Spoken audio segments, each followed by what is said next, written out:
The story is a work of fiction. Names, characters, businesses, places, events, and incidents are either the products of the author's imagination or used in a fictitious manner. Any resemblance to actual persons, living or dead, or actual events is purely coincidental. इस कहानी के 3 मुख्य पात्र हैं।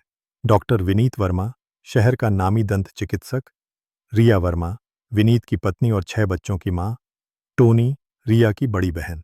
विधानपुर की ठंडी वादियों में डॉक्टर विनीत वर्मा और उनकी पत्नी रिया वर्मा का घर हर किसी को एक आदर्श परिवार का प्रतीक लगता था।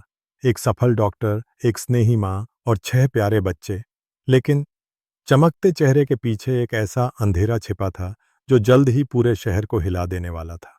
मार्च 2023 की एक सुबह रिया ने अपनी रोज की तरह प्रोटीन शेक पिया, जो विनीत ने प्यार से उनके लिए बनाया था। कुछ ही घंटों में रिया को तेज उल्टियां, सीने में जलन और अजीब सी बेचैनी होने लगी। अगले कुछ दिनों तक यह सिलसिला चलता रहा। हर बार शेक पीने के बाद तबीयत बिगड़ना। रिया को लगा शायद कमजोरी या कोई संक्रमण है, लेकिन असल में मौत उनके अंदर धीरे धीरे घुल रही थी।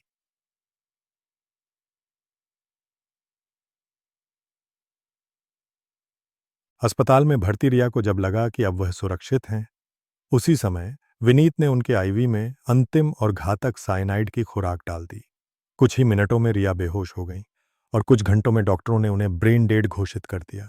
रिया के जाने के बाद पुलिस ने जब गहराई से छानबीन की तो एक हैरान करने वाला सच सामने आया। विनीत ने इंटरनेट पर हफ्तों तक सर्च किया, कौन सा जहर शरीर में आसानी से मिल सकता है, साइनाइड से मौत में कितना समय लगता है। वह ऑनलाइन अर्सेनिक, साइनाइड और यहां तक कि आंखों में डालने वाली दवा टेट्राहाइड्रोजोलाइन भी मंगवा रहा था। इस हत्या के पीछे एक मुख्य कारण था विनीत का एक दूसरी महिला से रिश्ता। रिया उसके रास्ते की सबसे बड़ी रुकावट थी और उसका मरना विनीत के लिए नई जिंदगी का रास्ता खोलने वाला था। लेकिन विनीत यहीं नहीं रुका।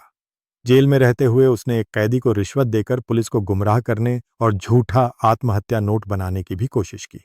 जुलाई 2025 अदालत में जब रिया की बड़ी बहन टोनी ने गवाही दी तो माहौल भारी हो गया। टोनी की आवाज कांप रही थी, तुमने मेरी बहन को मारकर हमारी हंसी, हमारी रातें सब छीन लिया। अब बस खामोशी बची है। एक बेटी ने रोते हुए कहा, पापा, आपने हमें मां से ही नहीं, अपने असली चेहरे से भी वंचित कर दिया। कोर्ट रूम में सन्नाटा छा गया। बस सिसकियों की आवाज गूंज रही थी। जज ने सख्त लहजे में कहा, डॉक्टर विनीत वर्मा, आपने न सिर्फ अपनी पत्नी का बल्कि अपने बच्चों का भी जीवन बर्बाद किया। आपको बिना पैरोल के आजीवन कारावास की सजा दी जाती है। विनीत के चेहरे पर कोई पछतावा नहीं था, लेकिन कोर्ट से बाहर लोग बस एक ही सवाल पूछ रहे थे, कैसे कोई इंसान इतना बेरहम हो सकता है।